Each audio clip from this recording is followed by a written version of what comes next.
नमस्कार, मैं संदीप अवस्थी और आप देख रहे हैं मानवीय समय। आज उत्तर विधानसभा के लोकप्रिय विधायक डॉक्टर नीरज वोरा ने अपने कार्यालय पर एक प्रेस कॉन्फ्रेंस रखी है। 9 साल सेवा सुशासन और गरीब कल्याण साल के होने पर प्रेस वार्ता रखी है। सर, आज ये प्रेस वार्ता किस संबंध में रखी गई है, क्या मामला है? भारत के यशस्वी प्रधानमंत्री आदरणीय नरेंद्र भाई मोदी के सफल 9 वर्ष पूरे हो गए।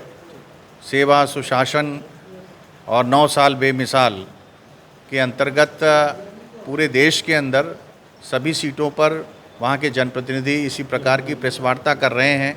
वहाँ के क्षेत्रीय सभी मीडिया बंधुओं से मिलकर उनको अपनी उपलब्धियों के बारे में बता रहे हैं, चाहे वह देश स्तर पर हों, प्रदेश स्तर पर हों या क्षेत्र के स्तर पर हों।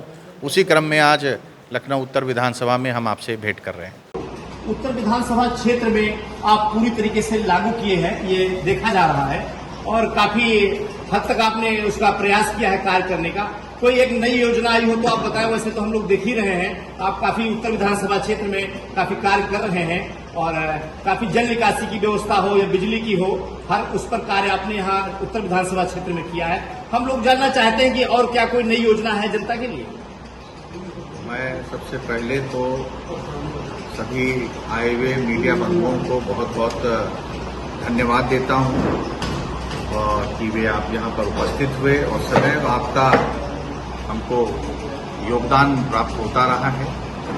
प्रधानमंत्री आदरणीय नरेंद्र भाई मोदी के नेतृत्व में पिछले 9 साल के अंदर देश ने बहुत उन्नति करी है और देश का मान सम्मान सारी दुनिया में बढ़ा है और 9 साल बेमिसाल सुशासन, सेवा और भ्रष्टाचार मुक्त जो वातावरण का निर्माण हुआ है, निश्चित रूप से आज पूरे देश में लोगों का आत्मविश्वास बढ़ा है। 2014 से पहले इस देश की पहचान भ्रष्टाचार घोटालों से होती थी। कहीं पर कोई घोटाला, कहीं पे कोई घोटाला, रोज एक नए घोटाले का चर्चा होती थी। आज प्रधानमंत्री जी और उत्तर प्रदेश के यशस्वी मुख्यमंत्री श्रद्धेय योगी जी के नेतृत्व में प्रारंभ की गई, जो आज तक जारी है और उसी का कारण है कि देश के अंदर कोई भी व्यक्ति भूखा नहीं रहा, भुखमरी का शिकार नहीं हुआ। कोरोना से तो जनहानि हुई, लेकिन भूख के कारण कोई जनहानि नहीं होने दी गई। निश्चित रूप से यह सराहनीय कार्य हुआ और आत्मनिर्भर भारत की ओर बढ़ते हुए हम लोग एक सफलतम राष्ट्र की श्रेणी में आज गिने जाते हैं।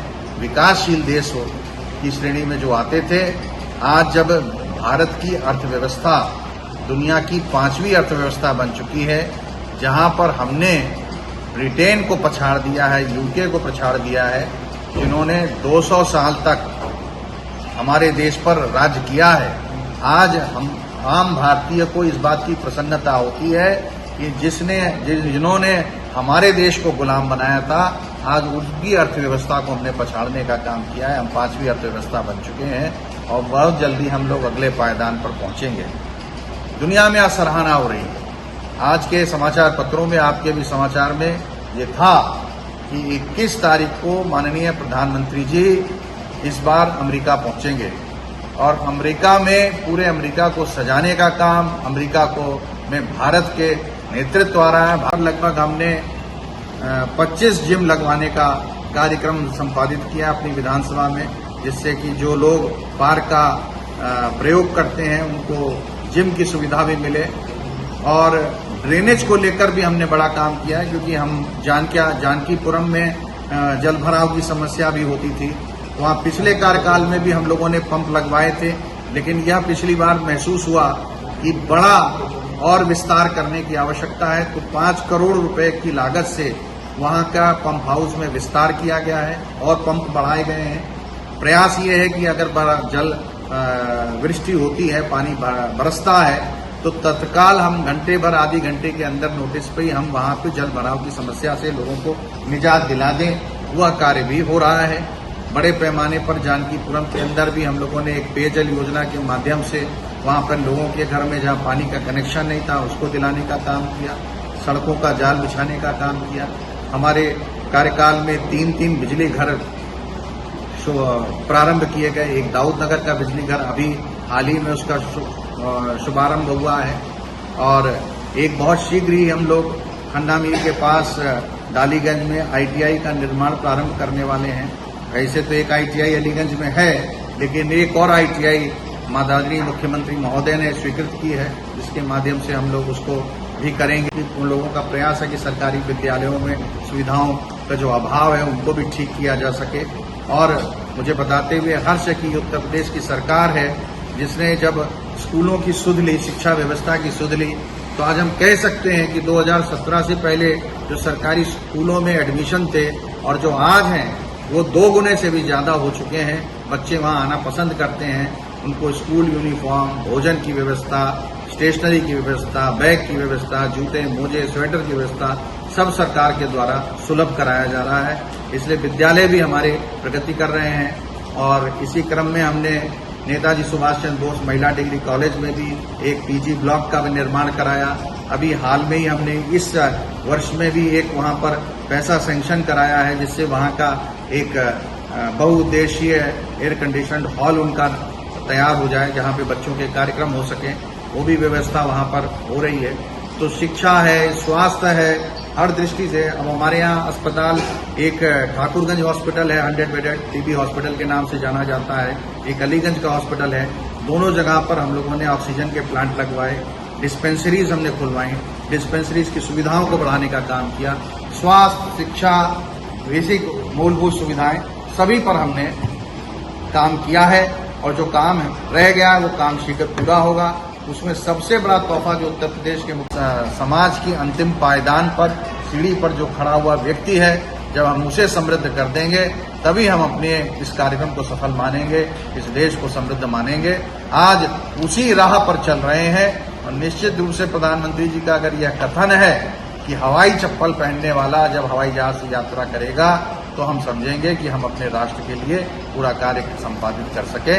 और हम आज प्रधानमंत्री जी के नेतृत्व में, आज उत्तर प्रदेश में योगी जी के नेतृत्व में जो उत्तर प्रदेश में एक परिवर्तन आ रहा है वह सराहनीय परिवर्तन है। जहां तक लखनऊ की इस उत्तर विधानसभा का प्रश्न है, तो उत्तर विधानसभा में भी 2017 से लेकर अब तक अभूतपूर्व कार्य हुए हैं।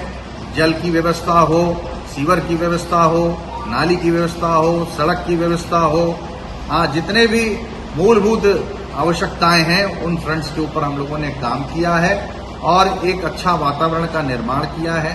फैजुल्लागंज जैसा क्षेत्र जो कि ग्रसित रहता था, तमाम शिकायतों से वहां पर भरमार होती थी, आज उस क्षेत्र में भी इसी वर्ष एक बड़े नाले का, जो कि 8.7 किलोमीटर लंबा नाला है, 45 करोड़ की लागत से बनेगा, उसका शिलान्यास का कार्यक्रम हो गया है, निर्माण प्रारंभ हो रहा है। एक नाला LDA के माध्यम से बन रहा है। और वहां पर फैजुल्लागंज में डिस्पेंसरीज पिछले कार्यकाल में खुल गई थी, अब शीघ्र ही एक बड़े, अभी हाल में ही हमने इस वर्ष में भी एक वहां पर पैसा सैंक्शन कराया है, जिससे वहां का एक बहुउद्देशीय एयर कंडीशनड हॉल उनका तैयार हो जाए, जहां पे बच्चों के कार्यक्रम हो सके। वो भी व्यवस्था वहां पर हो रही है। तो शिक्षा है, स्वास्थ्य है, हर दृष्टि से। अब हमारे यहाँ अस्पताल एक ठाकुरगंज हॉस्पिटल है 100 बेडेड, TB हॉस्पिटल के नाम से जाना जाता है। एक अलीगंज का हॉस्पिटल है। दोनों जगह पर हम लोगों ने ऑक्सीजन के प्लांट लगवाए, डिस्पेंसरीज हमने खुलवाई, डिस्पेंसरीज की सुविधाओं को बढ़ाने का काम किया। स्वास्थ्य, शिक्षा, बेसिक मूलभूत सुविधाएं सभी पर हमने काम किया है। और जो काम रह गया वो काम शीघ्र पूरा होगा। उसमें सबसे बड़ा तोहफा जो उत्तर प्रदेश के मुख्यमंत्री महोदय ने दिया है, जिसे मैं सबसे बड़ी उपलब्धता के रूप में देखता हूं, वो IIM रोड से गोमती नदी पर दोनों तटों के ऊपर जो लखनऊ ग्रीन कॉरिडोर योजना है, जिसके माध्यम से जो बंधा अछूता था लाल वाले पुल से लेकर IIM तक फैजुल्लागंज क्षेत्र का, वो बंधा भी निर्मित होने वाला है। और बंधा के निर्माण के साथ साथ IIM रोड से लेकर आप इकाना क्रिकेट स्टेडियम तक सीधे जा सकेंगे। और प्रारंभ में वो 4 लेन रोड बन रही है, बाद में 6 लेन तक का उसका विस्तार का कार्य होगा। तो वह कार्य भी दोनों तट पर हो जाएगा, जो आने वाले समय पे लखनऊ के लिए एक लाइफलाइन सिद्ध होगी। तो आप देख सकते हैं कि ये उत्तर विधानसभा के डॉक्टर नीरज बोरा थे, जिन्होंने आज प्रेस कॉन्फ्रेंस अपने कार्यालय पर की है और 9 सेवा सुशासन और गरीब कल्याण साल के होने पर उन्होंने प्रेस वार्ता की है।